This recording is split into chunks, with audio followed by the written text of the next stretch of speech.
All right, folks, let's begin this morning. Thanks for being here. Let's pray to begin, shall we? Thank you, Lord, for the opportunity to study your word again, to help us understand not only what it meant for the people in the day it was written to, but what it means to us now. We're grateful for what you've given to us in this book, the positive message that exists, not just for us, but for all mankind. And may it be that we have great mouthpieces, great opportunities to give that message to many. We thank you for Jesus, who made it all possible. Amen. So some of you may remember this name, Pete Seeger. Before the Byrds, by the way, did the famous 1959 cut of Time Keeps on Slippin', Slippin', Slippin'. It was Pete Seeger who wrote the lyrics to this particular tune. And oh, by the way, he took them directly from the book of Ecclesiastes. And, oh, by the way, directly from the text that we're looking at today. So Ecclesiastes chapter 3, verses 1 to 15, and this famous refrain, which runs throughout that song, which is a time for every purpose under heaven. So I suppose that if I struck up the tune, that we would have a chorus going on here, but we'll spare you all of that.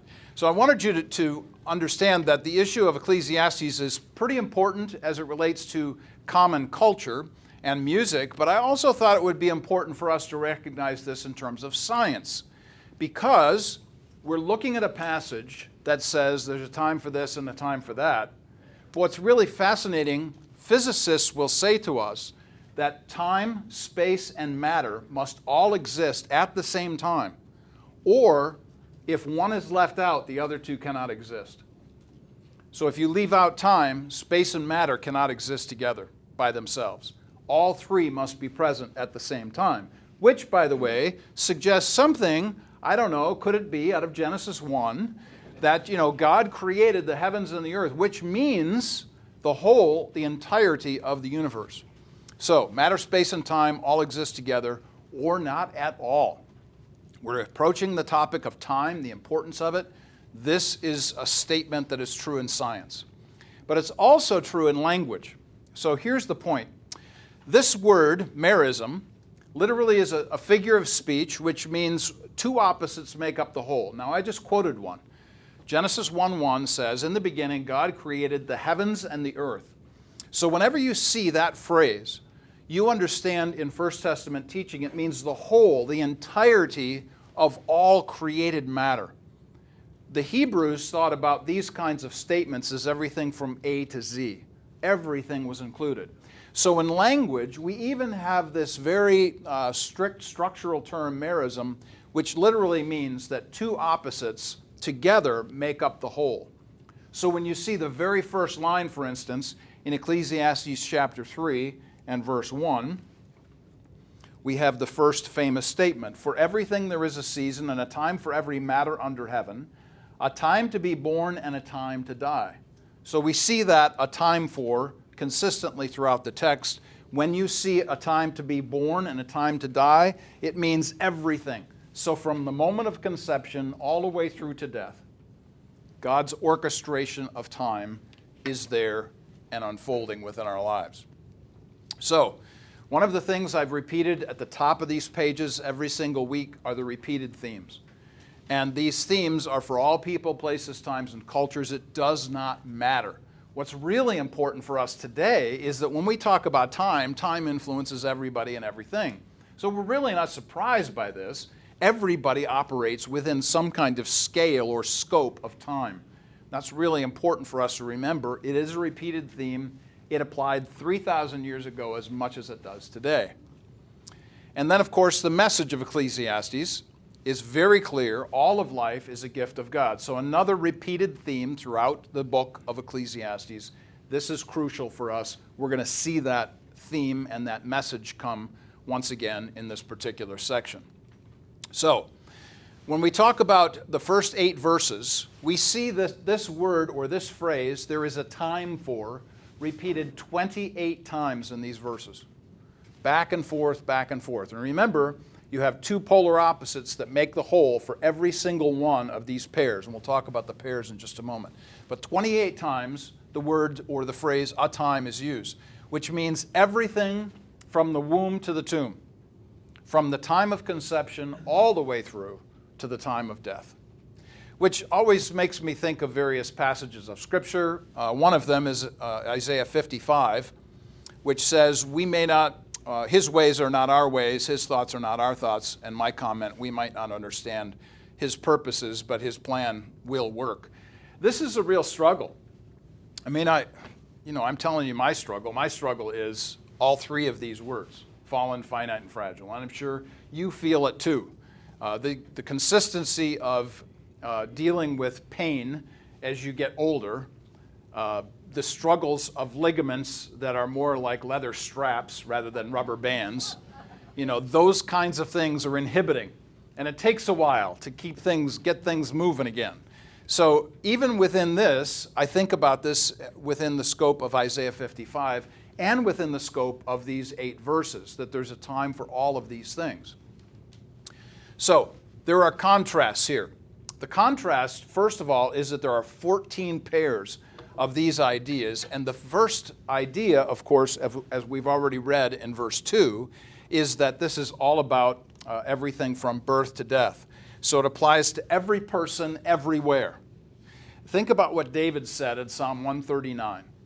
He said that God had knit him in his mother's womb from conception, from the time of his birth. This is crucial for us to understand that when we consider life, we are considering the full gamut of life, that the Lord is going to be involved in our lives at all times. So when we think about the contrasts, we're thinking consistently of whether it be good or bad, light or dark, if it's best or worst. If you're going to talk about being in a time of peace or a time of war, both things happen in life. We shouldn't be surprised by them. A consistent contrast in this book. But then there is this common thread that runs through, which is the concept of time, which is a commodity. So let me just highlight this word here in chapter 2. The idea here isn't coming from verse 1. For everything there is a season and a time for every matter under heaven. The word time there is a season or an occasion or an opportunity. Now, in First Testament teaching, it's a different word than it is in Second Testament. In Second Testament teaching, we use the word in Greek kairos, which means that God has placed a special emphasis on this particular time. It's actually used about Jesus and about his birth in Galatians chapter 4, that he came at just the right time. So this concept of opportunity is crucial for us. So think about this again. Verse 1, for everything there is a season and a time, an opportunity for everything under the sun. So I think about time in terms of commodity.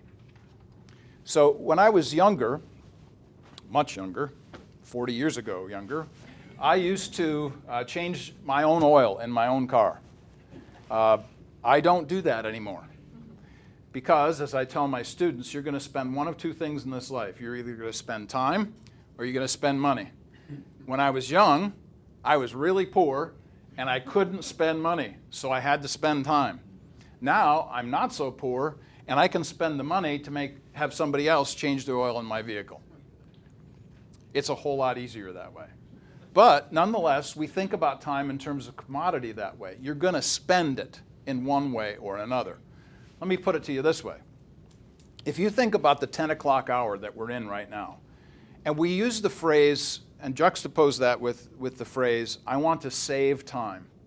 You cannot save the 10 o'clock hour right now to use some other time in the future.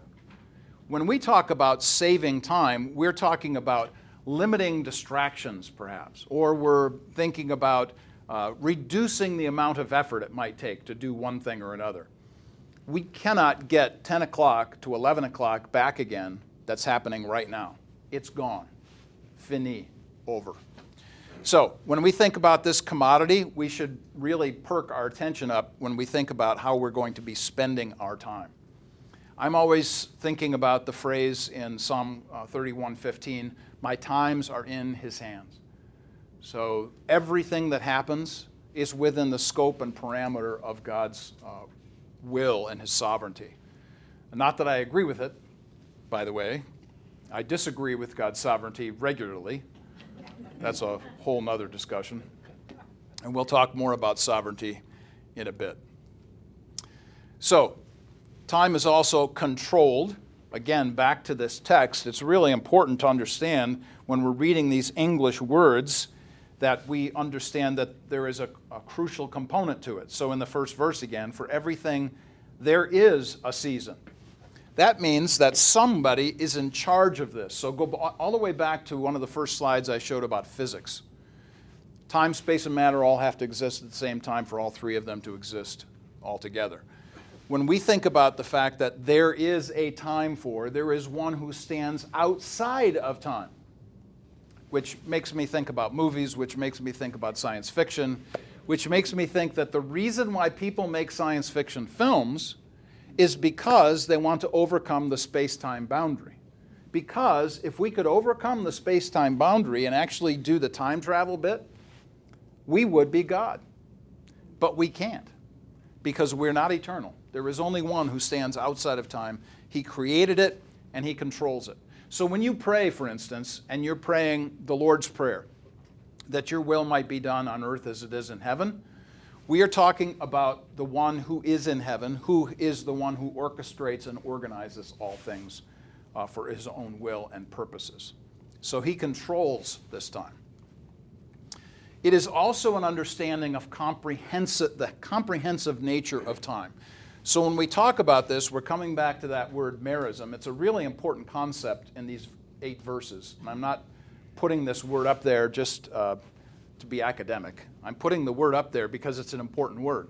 It actually tells us that there are 2 opposites that make a whole. Think about this in terms of magnetic fields. Think about this in terms of our own planet.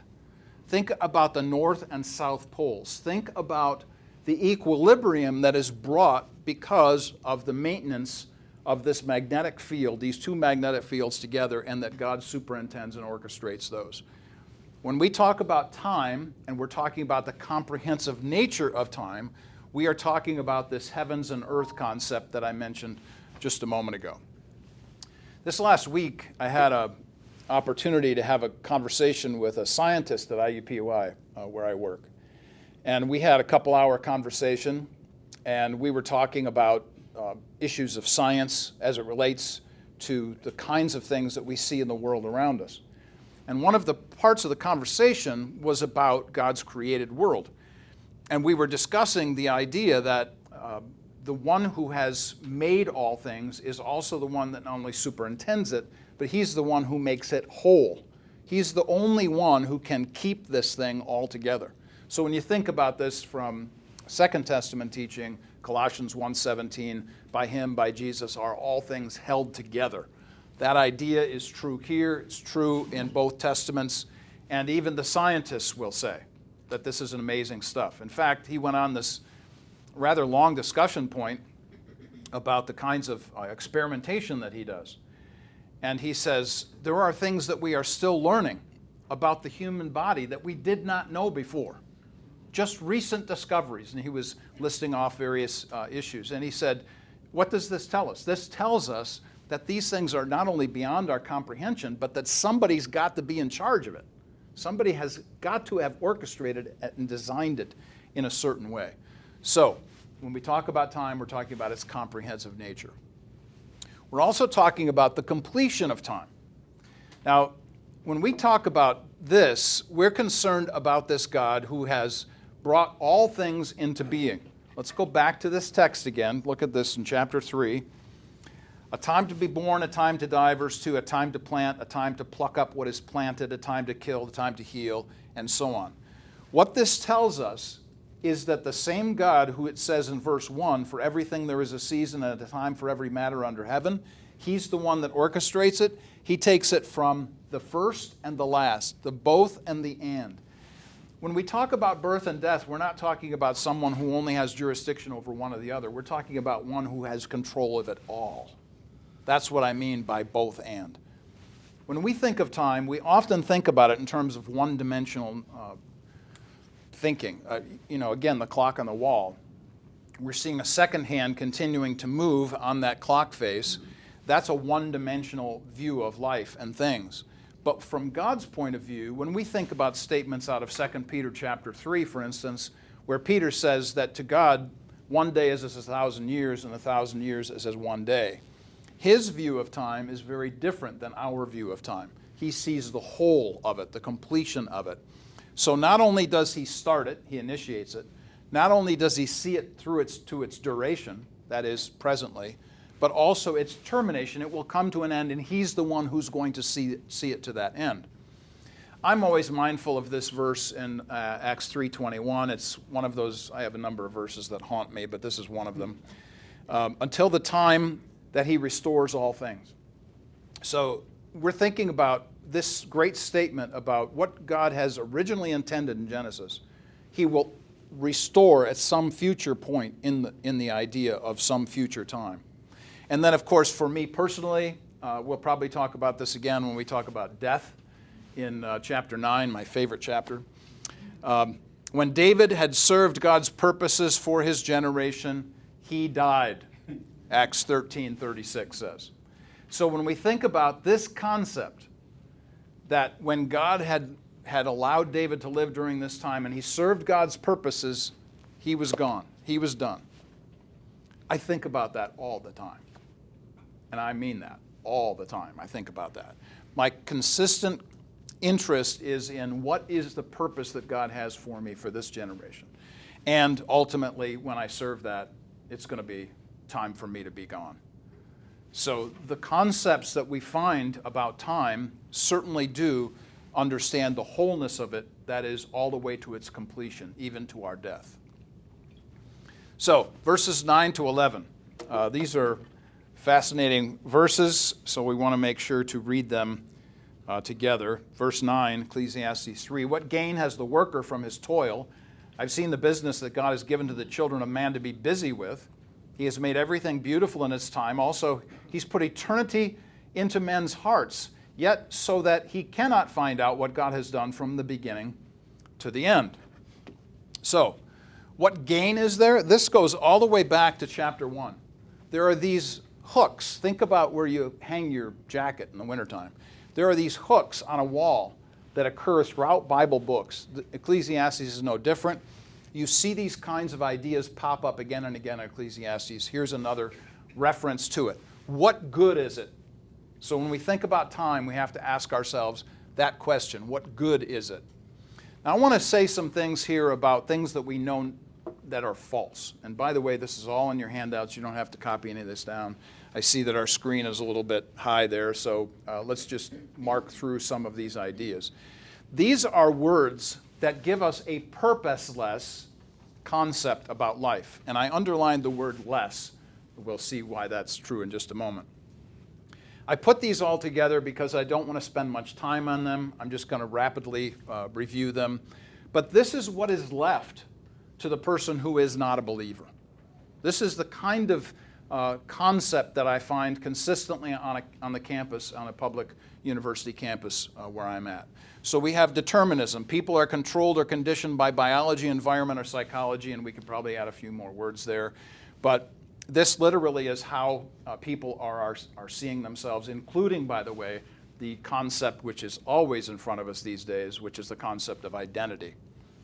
Number 2 is individualism. Nobody tells me what to do. Limitations on us all. There is time, space, and matter limitations on us. Individualism does not work. As much as I might like to think that I can do everything by myself, I cannot. And then fatalism, the que sera, sera, whatever will be. This impersonal force, this nebulous chance, luck kind of concept that people think there is some power to. There is not.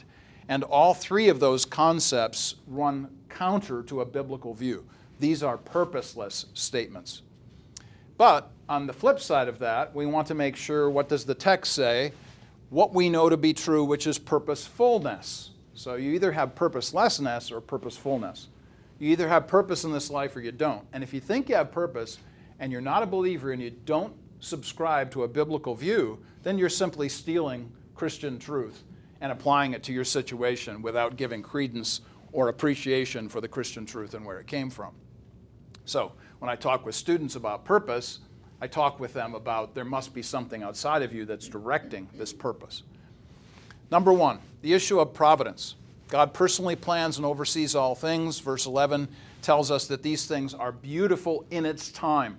In the Hebrew, it means to be appropriate or right on time. So there is nothing that catches God off guard. There is no file cabinet in heaven labeled Plan B. All of life is orchestrated by God, and his personal oversight is the thing that mandates it all. Now, this is a slide from a number of years ago. I think it was back in 2017 when I taught First Testament overview, and I was talking about the 400 silent years. I think I just referenced this a moment ago about Galatians chapter 4, that there was a time that was set by the Father for Christ's coming to this earth, and that in this fullness of time, that it was complete, it was ready, it was exactly the right moment where this was to be the case, where God was personally overseeing all things. There's so much to it. This actually is a slide from the, I think it's about the 12th in the series on the silent years. So what was God doing from the end of the prophets in Malachi to the beginning of Matthew, 400 silent years? God was prepping the world for Jesus. The second thing we know to be true from this passage is transcendence, that there is something outside of ourselves. Verse 11 says that God has placed eternity in the hearts of men. I love this phrase. So let me acquaint you with, if you haven't seen these books before, if you're not familiar with this writer or this concept, let me acquaint you with a couple of ideas here. First of all, I wanted to mention the Sawi tribe. This is where Don Richardson, he and his wife and little baby at the time, went to be missionaries to the Sawi tribe in Indonesia. And these were cannibals.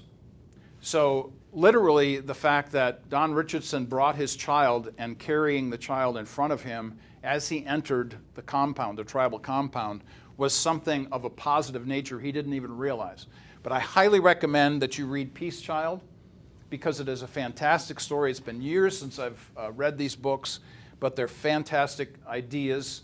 I won't subscribe to every piece of theology in them, but I will subscribe to the concept and the experience of Don Richardson in this particular case. By the way, even if you look up in Wikipedia today and you look up the Sawi tribe, they in Wikipedia actually admit that the majority of the tribe is Christian. And it tells the story of Don Richardson and how his testimony was amazingly important to this particular people group. But that's not the end of the story. So Don Richardson, after this experience, asks himself the question, gee, I wonder if there's anybody else in the world that has these kinds of things take place. I wonder if there are other people who might be looking for something that is the only one and only true God of the universe. And so he did some research and some work, and then wrote a book called Eternity in Their Hearts based on this verse. And we could talk about lots of different examples. I just pulled out the Karen people from Burma, depending on your view of how geographical things should be named. We're talking about Myanmar now. So the Karen people, if you go to Wikipedia, same thing. The Karen people will be identified as mostly Christian. And here's the kicker to this, is that these folks, the Karen tribe, anticipated somebody called Yahweh, Y-W-A. And there was this fantastic idea that ran through the whole of their history, that the whole tribe was anticipating someone who would bring them the lost book. The Burmese people, specifically the Karen people. So if you read about the Karen people, very important group, and you actually see groups of the Karen tribe even in the United States here today. But a couple of things that kind of flesh out for us. What does it mean that that God has placed eternity in the hearts of men? He is saying there is a hole in your soul. There's something missing, and I want you to know what it is. All right. What we know to be true, purposefulness. Number 3, one of the great words, sovereignty. God has all things under control. From verse 11, these are things that we cannot fathom.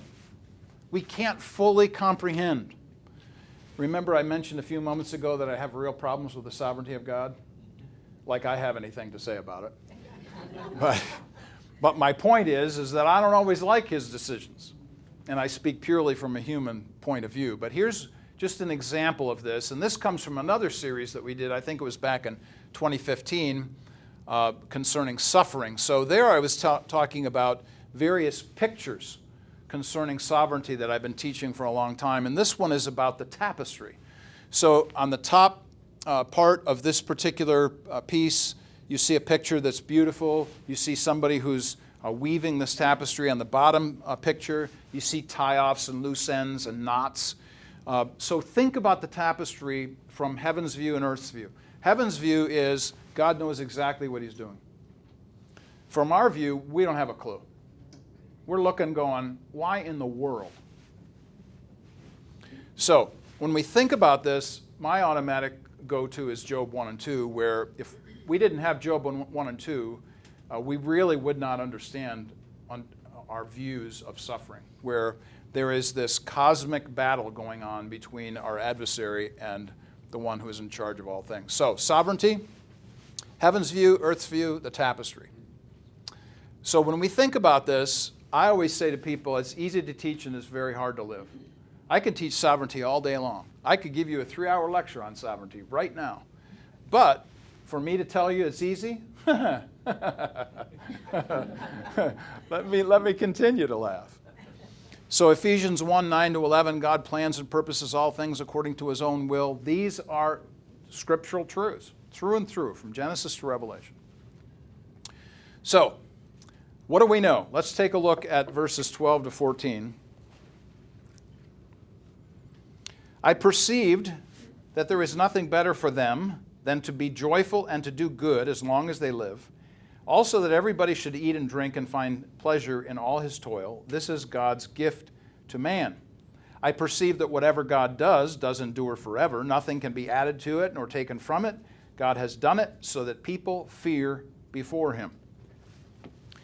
So this is another one of those old books that I read years and years ago by Carl Menninger, who was a famous psychologist in the 1970s. And he wrote a book that was very controversial because, God forbid, you should ever use the word sin when you talk about psychology. This will never fly well with psychologists. But here it is. This is what he said. So when we talk about these verses, what does it say? Our responsibility, what do we know? There's a whole bunch of stuff we don't know. We just talked about that. Providence and sovereignty and transcendence, all kinds of stuff we don't know. But we do know these things. Take joy, do good, life is a gift. All in those verses. What did Carl Menninger say when somebody would say to him, hey, I'm having a bad day? This is what he would say. Your solution for having a bad day is lock your door. He believed in original sin. Some of you will get that after lunch. Lock your doors, cross the road, and help somebody. There you go. Go do good. We know that for sure. There are lots of things we don't know, but we do know that we're supposed to do good for people. Whoa. Well, I guess that's it then. We can all go home and start doing good. That would be good. All right. Now, this statement is really powerful because here it is. I've just repeated the text here for us at the top. I perceive whatever God does will endure forever. Nothing can be added to it, taken from it. God has done it so that people fear before him. I wanted to make sure to say a word about this because sometimes these passages can be misunderstood and misconstrued. The emphasis of God making men fear him is to be understood this way. And I went back and forth about whether or not I should bring in a whole couple of pages I have for you on the fear of God. I decided against that. I just want to give you a snapshot of this. The fear of God is not, when we think about this from a Hebraic Christian point of view, is not simply terror, though that's included. There is a sense of awestruckness about this. But more than that, it's a personal relationship. There are three very clearly demonstrable ideas about the fear of God, in that order. God strikes fear and terror. There is an awe, a respect. But the third one is just as important as the others. There's a personal relationship invested here. So when we talk about the fear, we're talking about, once again, go back all the way to the very first teaching that I did about this book, being an evangelistic apologetic tool. Solomon is saying there's only one God to fear, and here it is. This is the one. Check this out. When we talk about fear, then, we're not simply talking about God terrorizing people. We're talking about wanting to develop this personal relationship. And I love this. This is something from church history from the 4th century. A man whose name was Didymus the Blind. Notice no eyes in his face there. Didymus the Blind, Bishop of Alexandria in the 14th century, this is how he explained this. He said, "Passengers have never met the captain, but they know who's steering the ship." What a great line. We should do more reading from the ancient, 2,000 years ago folks who came way before us. There is so many different things for me to say about this, the issue of awe in science. Maybe I've made a comment or two about this in the past. Students come to me and they'll say, well, my professor's telling this or that, and how do I respond from a Christian point of view? And my response is always with questions, and so I'll say, has your professor talked about awe or beauty or wonder? And they always, every single time I ask this question, they say, oh yeah, all the time. And my response is always the same, no, he can't. Because that's not his purview. That's not his discipline. He can't talk about awe and wonder and beauty because he's a scientist. He talks about the observable world, and you can't observe awe, wonder, and beauty. That's my jurisdiction, thank you very much. I'm the theologian, we'll take care of that one. So when we talk about awe and science, we have to include that within the framework and scope of a God-centered point of view. And I would also say this about our skeptical friends. And I have a number of them on campus. And I love them dearly. And they are my friends. There is a great desire to know. But there is also a great amount of doubt. And I take that with all seriousness, absolute seriousness, because the issue of doubt is something that none of us can bypass. So when we think about these things and these folks, be generous and kind and open and accepting of the kinds of issues that might confront them. So, verse 15, the Steve Miller Band. Here it is. That which already has been, that which is to be, already has been, and God seeks what has been driven away. This is one of those great songs from the 70s. Time keeps on slipping, slipping, slipping into the future. Here is once again this recall. So remember I mentioned to you there are tags or hooks throughout a book. This one recalls verse 9 in chapter 1, what has been and what will be again. The idea is what has happened is going to happen again and again. We shouldn't be surprised by repetition in human life. We shouldn't be surprised by war. We shouldn't be surprised by peace. We shouldn't be surprised by birth. We shouldn't be surprised by death. All of those couplets that we saw earlier, all of that, we shouldn't be surprised at any of it. So, God seeks what has been driven away. This is an interesting line here. God will call the past into account. I think this view or this statement is anticipating the judgment idea in chapter 12 and verse 14 where it says God will bring every deed into judgment. And if there is a judgment, we're responsible. So the judgment that God is going to bring and does continue to bring is important for us to recognize within the scope of this passage in Ecclesiastes. So, as always, I leave us with a bunch of questions. What beliefs do we bring to the discussion of sovereignty, and how are our views tainted by definitions, events, people, or situations of the past? For instance, why do we say good luck when we ought to be saying providential good fortune? I ask you, all right? Number 2, how is our view of God and the world shaped by where we live, during what period we live in history, and how we live in our socioeconomic position? We do realize, don't we, that we think things are the way they are because they are this way for us. And so we just accept it as this is the norm. This is what's true for life in general. It's not. It's not.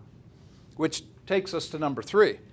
Would our view of God change if we were Hispanic, African American, churched, unchurched, rich, poor, urban, rural, living in the 18th, 19th, 20th century, industrialized or third world country, living in the communist world of China or the Democratic Republic of the United States of America. Here you have a big difference between how people may view these ideas.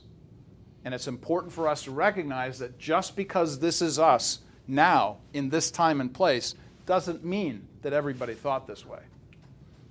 Number 4, is there any sense of human pride, that is, do I pull myself up by my own bootstraps, that is inhibiting a proper perspective on suffering? Do you realize that today, this very moment, you might become incapacitated in some way? And so it's important for us to recognize this. And then number 5, do we have to have all the answers to difficult questions? Can we let go of unsubstantiated or uninvestigated positions, presuppositions, or perspectives? I think sometimes we come across like know-it-alls. And we think that somehow, just because I'm a Christian, everybody else is an idiot and a moron, and we shouldn't be listening to anybody else. Well, nothing could be further from the truth. So, I've got a couple of minutes here for comments or questions, and I have to remember to repeat the question for the tape. Comments or questions?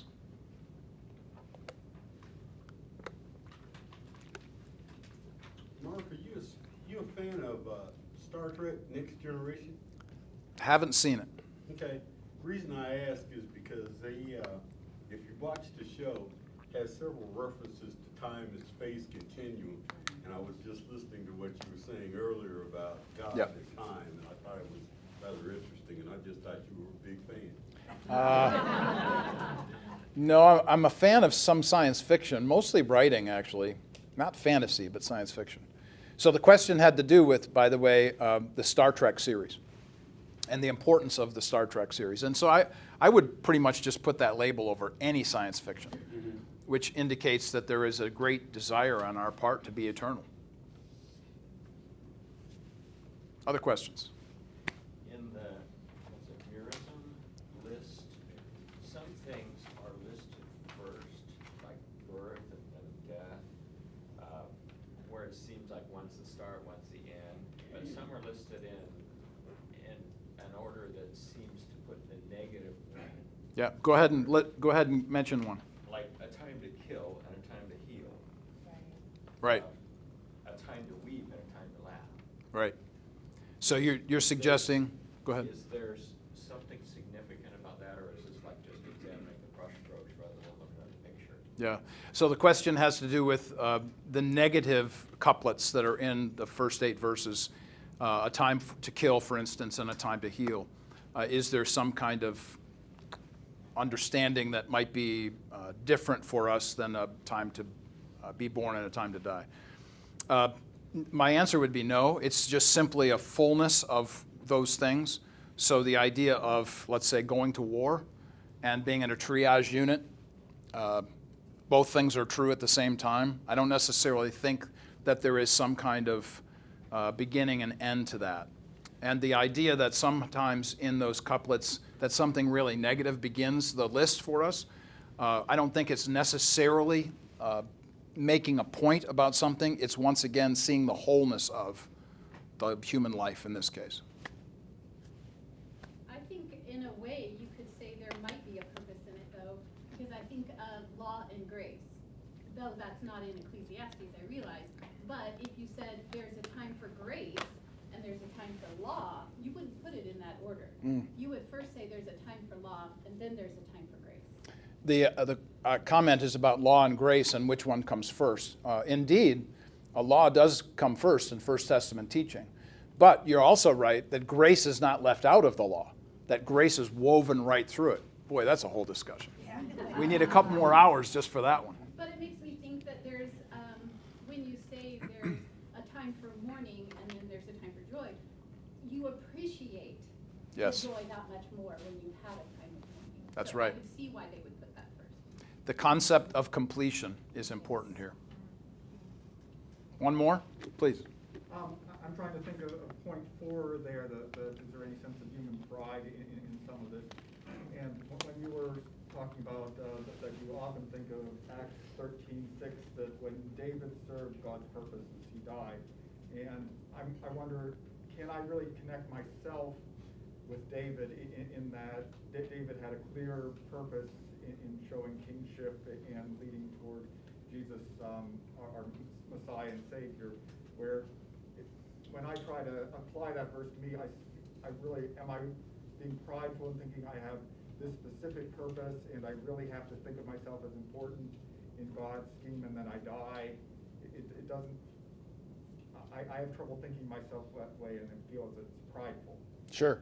So the comment has to do with Acts 13:36 about whether or not somebody would feel prideful based on the Acts 13:36 passage about are we as important as David might be in his role in First Testament teaching. I think it's important for us to recognize the phrase God's purposes. So I would say just generally that all of us have been born with a purpose and giftedness, and those purposes are sometimes unseen for us. We don't necessarily understand everything that's happening, much less to ourselves or why we should give credence to one thing or another. So I think all of us have purpose, and therefore I'm not so sure that I wouldn't enjoy that kind of concept being applied to myself, thinking that, yeah, sure, David was who he was, but God has also placed me in this time and space for this purpose, his purpose in this generation. Thanks for that question. And thank you, everybody, for being here. We'll see you next week.